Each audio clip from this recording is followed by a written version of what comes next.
Comment construirons-nous demain? Quels bâtiments habiterons-nous demain? Ce sont ces questions dont nous cherchons à nous saisir dans le deuxième numéro de la revue Transition, les nouvelles annales des ponts et chaussées.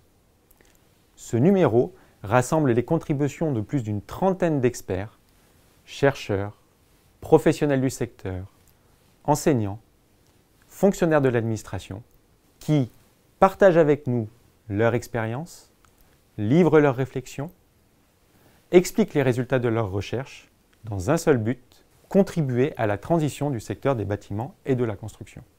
Le secteur des bâtiments et de la construction contribue à l'échelle mondiale à plus du tiers de la consommation finale d'énergie et à plus du tiers des émissions de gaz à effet de serre. Or, nous savons tous que la France a signé les accords de Paris visant à limiter le réchauffement climatique à 2 degrés.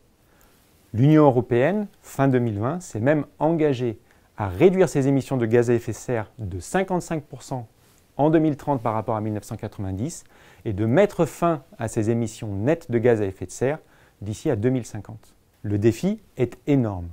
En plus de ces enjeux environnementaux, nous sommes confrontés à des enjeux sociétaux également très importants. En effet, la population mondiale va passer de 8 milliards de personnes actuellement à près de 10 milliards en 2050. Il ne sera plus possible de construire demain comme nous construisons aujourd'hui. Et en France, où la majeure partie du bâti qui existera en 2050 existe déjà actuellement, nous sommes confrontés à un besoin de rénovation très important. La réflexion de ce deuxième numéro de transition, consacré à la transition du secteur des bâtiments et de la construction, s'organise autour de 4 axes de réflexion. Premier axe de réflexion, la nécessité de quantification. La quantification est exigée réglementairement pour les bâtiments neufs par la nouvelle RE 2020, mais la quantification est de toute façon nécessaire pour pouvoir objectiver les choix. Pour une infrastructure, pour un ouvrage, on peut, pour un projet, effectuer une analyse de cycle de vie. Pour un bâtiment existant, afin de savoir s'il est nécessaire de le rénover, il est important de pouvoir quantifier sa performance actuelle. Deuxième axe de réflexion, la conception.